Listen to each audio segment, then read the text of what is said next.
Good morning, everybody. It is Tuesday morning. A lot to get through.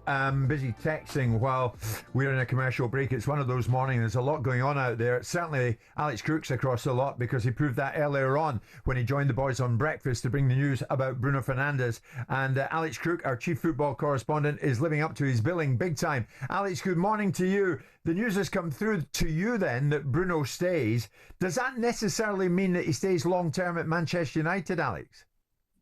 Yeah, good morning, Jim. Good morning, Simon. I think that's a really good question because the information that we're getting is that Bruno Fernandez has rejected that £700,000 a week offer from Saudi Arabia. I think after consulting with his family, he realised this wasn't the right move for him at this moment in time. I'm sure down the line, maybe even after the World Cup in America, that Saudi will come calling again. He wants to continue his career in Europe and playing in a top European league. Now, of course, Manchester United can't offer Champions League football next season, so I think there would be a decision-making again if a Bayern Munich, who've shown interest in the past, or a Real Madrid or Barcelona came calling. For now, though, I think United fans can be fairly confident Bruno Fernandes will still be their captain come the start of the season. And this is victory for Ruben Amorim as well, because he's been quite public. He's the only one from the United hierarchy who has spoken publicly about his desire for Bruno to stay. He said, I've looked into the whites of Bruno's eyes.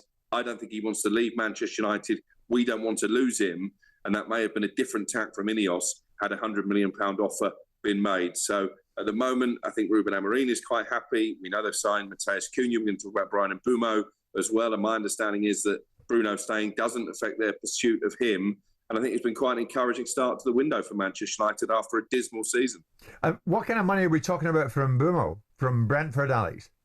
Well, this is really interesting because when I first reported that Brentford were open to offers for Mbeumo earlier this year, 50 million plus was the price tag suggested to me. That's gone up. £60 million now is what Brentford will be looking for. They've seen United pay £62.5 million for Matheus Cunha. Mbeumo is a year younger than him. He scored more Premier League goals this season than Cunha. So I think they're going to say to United, look, you paid £62.5 million for Cunha. We want a similar fee for Bryan Mbeumo. Crucially for United, we reported this yesterday, he wants to go to Old Trafford. Again, despite the fact there's no European football, Mbeumo is up for this move. And I think it'd be fascinating, and Danny Murphy would no doubt have a view on this. How does Ruben Amorim fit Cunha, Mbeumo and Fernandes all into the same team?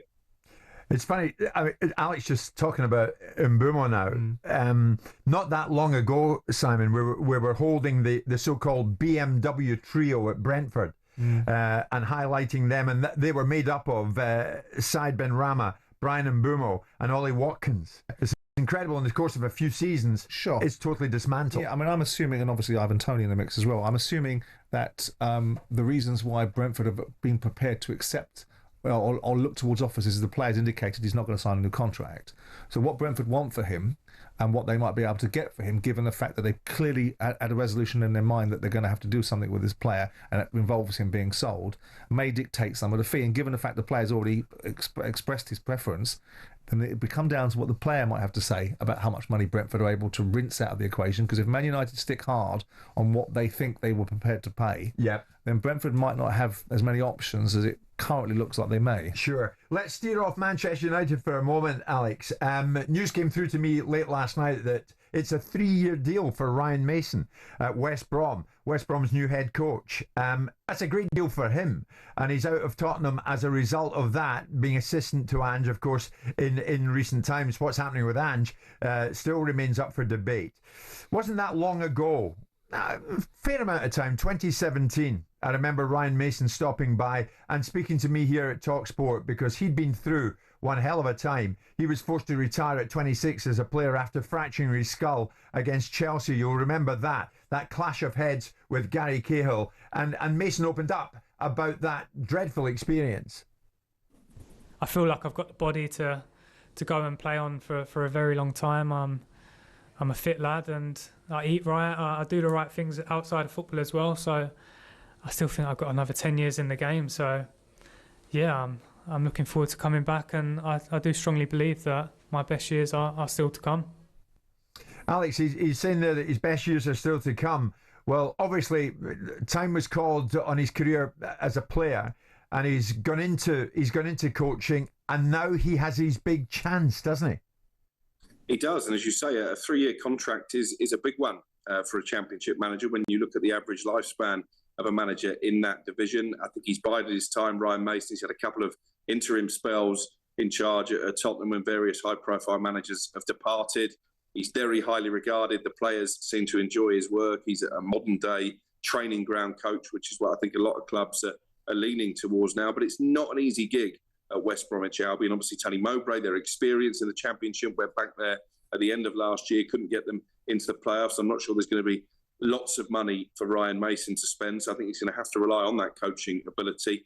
His contract was up anyway at Tottenham this summer, but I do wonder, you mentioned Ange Postecoglou there, is this an indication that big change is coming at the top, that Ryan Mason has decided to jump before maybe the coaching staff is torn up once again? What do you think of that? Is Alex right? Should we sit and in any way establish some kind of link here, or seek to establish a link here? No, I wouldn't think so. I mean, Ryan Mason wasn't a part of Ange Postecoglou's coaching staff because Ange Postecoglou chose him. He was there in situ, and Ange Postecoglou incorporated him. Yeah. I would suspect that his ambitions have always lent itself to an opportunity as a first-team manager. I think he said it himself in previous situations when he stood in for interim. He's talked about wanting to be a manager. West Bromwich Albion is a decent club. They're becoming ensconced now in the Championship. That's not where they want to be. They've been there for 4 years now. They've got no parachute payment, so they're not going to be able to compete with some of the economic powerhouses that are either coming down or already there because they don't have the resources, perhaps, to be able to do that. How do you view this appointment? I don't know. I mean, I've seen nothing from Ryan that gives me the feeling that he's a great leader and a powerful character, but maybe you don't need that now. Maybe you don't need these Churchillian speeches to players to get them up and motivate them and get people and be authoritative, and maybe he'll grow into the job.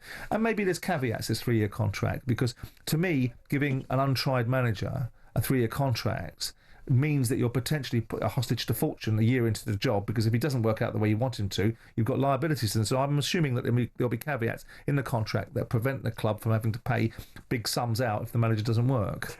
Having said that, though, Simon, when he came in off the back of Mourinho at Tottenham, he did galvanise the place and got them together a bit. Well, that could be argued. Yeah, to a degree. I mean, I know there was a big dog and pony show made about the fact that he had some coherency in some of the things he was saying, and they got a couple of results, and then reality came knocking again. Yeah. Alex, another player on the move, but it would seem on the move back here, is Aleksandar Mitrovic. Are we led to believe that he could well be out of Saudi Arabia and heading back to the Premier League? I think he'd like to, Jim.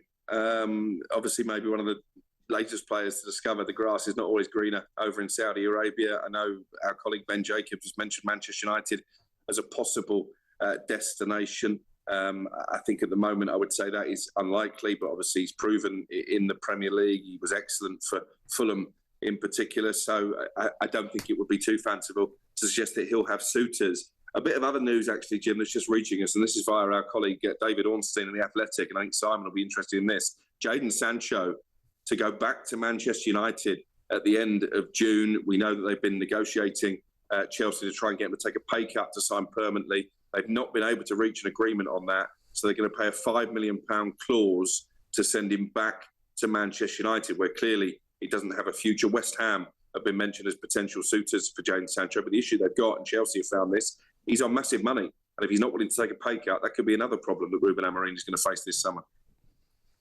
So he could well head back to Manchester United, Simon, where it very definitely didn't work out for him, certainly, albeit under Ten Hag. I mean, I think that was pretty baked in, wasn't it? I mean, I was already assuming that they'd be paying the £5 million, Chelsea, to Man United because they weren't going to keep him.